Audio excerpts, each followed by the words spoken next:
রংপুর রাইডার্সের যারা fans and followers রয়েছেন তারাও নিশ্চয়ই ভালোই বিস্মিত আসলে। শুধু বিস্মিত না, আমার মনে হয় মাথায় হাত আছে। টেবিল টপার যে দলটা আসলে থাকার কথা সেই দলটা এই মুহূর্তে রয়েছে পয়েন্ট টেবিলে 4 and look at the card. খানিকক্ষণ আগেই ম্যাচ হয়ে গেছে, মাত্র 114 রানে ফ্যাক্ট হয়ে গেছে রংপুর রাইডার্স কাদের সঙ্গে? সিলেটের সঙ্গে। সিলেটবাসী মানে বেজায় খুশি। হ্যাঁ, এবং মানে সিলেটবাসীদের জন্য এক্সপেক্টেড ছিল তাদের মানে ভেন্যুতে শেষ ম্যাচ আজকে বিপিএল এর। এরপর তো ঢাকায় হোপফুলি বিপিএল ব্যাক করছে। সো সিলেটবাসীরা অবশ্যই চাইছিলেন যে শেষ ম্যাচটা সিলেট যাতে তাদের জয়টা উপহার দেয়, সেটা দিয়েছে। বাট রংপুরের ফ্যানরা আফসোস করবে যে রংপুরের বিপক্ষেই জয়টা এসেছে। এবং শুধুমাত্র তা না, মানে রংপুরের জন্য কনসার্ন একটা ইস্যু হচ্ছে টানা 3টা ম্যাচ তারা হেরেছে। এর আগের ম্যাচটা আপনি দেখেন, কম্পিটিটিভলি সবচেয়ে উইকার টিমের সঙ্গে, এই সিজনের সবচাইতে উইকার টিমের সঙ্গে রংপুর হেরেছে, ফলোড বাই সিলেটের সঙ্গে হারলো। তার আগের ম্যাচটা কম্পিটিটিভলি বেটার টিমের সঙ্গে হেরেছে, রাজশাহীর সঙ্গে সেই ম্যাচটা হেরেছে, এবং সেটাতে মোটামুটি হাই স্কোরিং একটা ম্যাচ ছিল। আই থিঙ্ক অ্যারাউন্ড 178 ছিল score. So very bad luck for Rangpur Riders.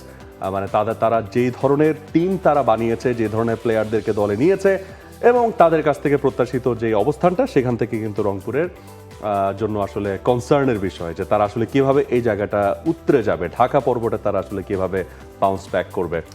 Very unfortunate.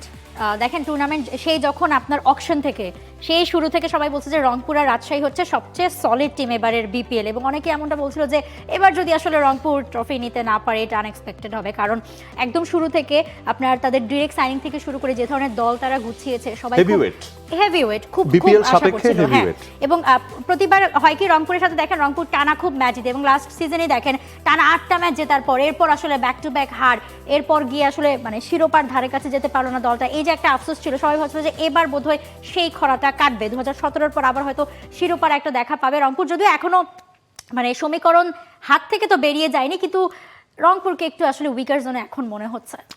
সেই জায়গাটা আরো ভালো বলতে পারবে আমাদের সহকর্মী রিফাত রাফি। তিনি আছেন এই মুহূর্তে সিলেটে, এবং তার কাছ থেকে জানতে চাই, রাফি, খুব ক্লোজলি আপনি এবং নাবিল কাসার দুজনেই টিমগুলোকে দেখছেন। আমরা রংপুর নিয়ে কথা বলছিলাম। বিপিএল এ যাদের খেলা দেখার জন্য দর্শকরা আসলে সবচেয়ে বেশি মুখিয়ে থাকেন, কারণ ভালো ভালো প্লেয়াররা তারা দলে নিয়েছে। এই বিপিএল সাপেক্ষে হেভিওয়েট টিম কিছুটা ওভার কনফিডেন্স তাদেরকে পেয়ে বসেছে কিনা, আদারওয়াইজ যে টানা 3টা ম্যাচ হারলো সেটার মূল কারণ হিসেবে আপনি কি দেখছেন?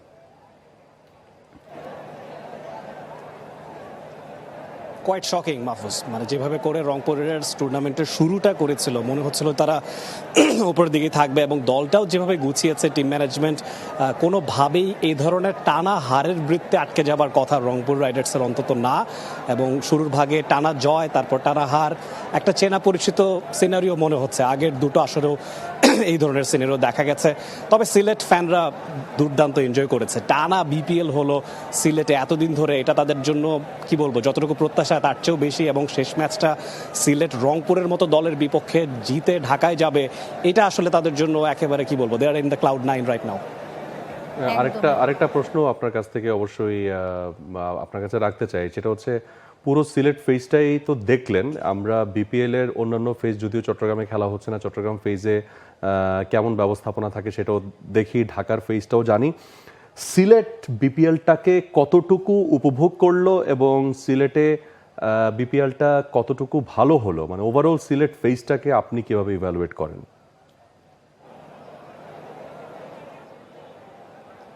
ইট ওয়াজ কোয়াইট ফ্যান্টাস্টিক। মানে সিলেটের ফ্যানরা, আমরা সবসময় বলে থাকি, এর আগের বিপিএলও দেখেছি উপচে পড়া ভিড় ছিল যে কোনো ম্যাচেই।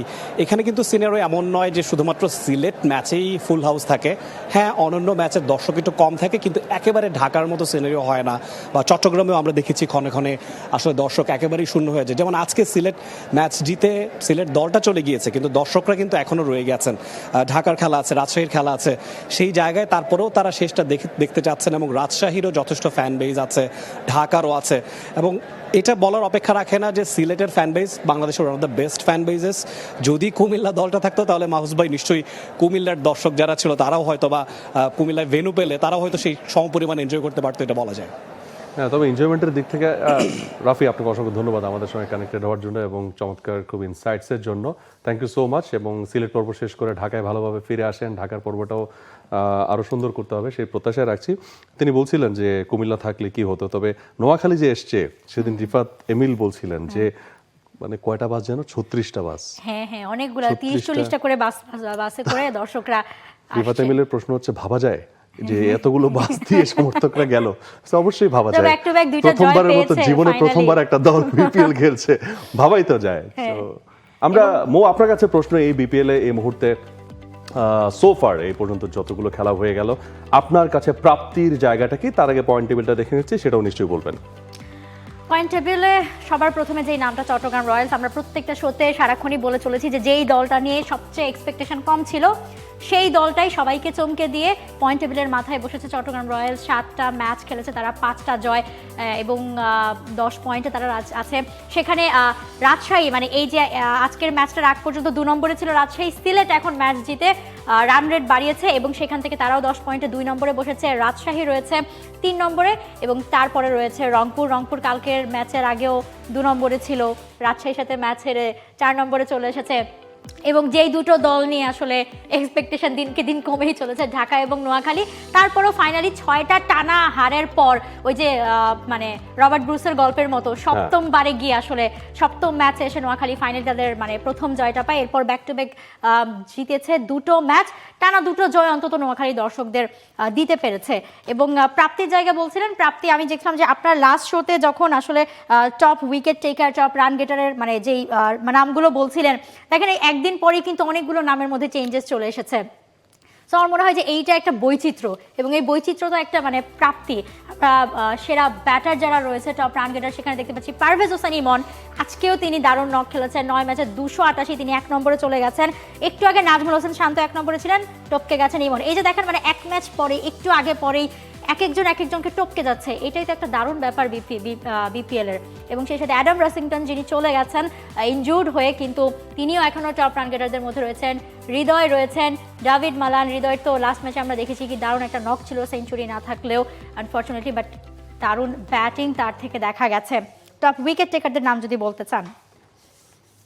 রাইট, এবং সেখানে ওয়ার্ল্ড কাপের 2জন বোলারকে 3জন আছেন সেখানে। সো যেটা আমরা এর আগের দিনও বলছিলাম যে ওভারঅল ওয়ার্ল্ড কাপে স্কোয়াডে আছেন এমন প্লেয়ার আসলে কারা আছেন, তো এই জায়গাটা হাসান মাহমুদ তো আসলে স্কোয়াডে নেই এবং ফাহিম আশরাফ তো আর আমাদের না, সো বাকিরা আছেন, that is good. But batting কার্ডে আমাদের একটু হতাশা ছিল, বাট সেই হতাশাটা ইমন টপ অর্ডার থেকে তিনি এই মুহূর্তে টপে চলে গেছেন, and followed by Towhid Hridoy সেই টপ 5-এ আছেন। সো ওই জায়গাটুকু হচ্ছে এই মুহূর্তে সবচেয়ে বেশি দেখার বিষয়, কারণ বিপিএলটাকে কিন্তু অন্তত ওয়ার্ল্ড কাপ স্কোয়াডে যারা রয়েছেন তারা প্রিপারেশন হিসেবে নিচ্ছেন, এবং সেটা শ্রীলঙ্কায় হোক বা বাংলাদেশ খেলতে পারুক বা না পারুক, খেলতে যাক বা না যাক সেটা পরের আলোচনা, তবে প্রস্তুতির জায়গাটুকু ঠিকঠাক মতো ঝালিয়ে রাখতে চায় বাংলাদেশ দল, তাতে কোনো সন্দেহ নেই। এবং সেখানেই আমাদের চোখটা অন্তত সেখানেই থাকে যে ওয়ার্ল্ড কাপ স্কোয়াডে যারা আছেন তারা আসলে কেমন করছেন।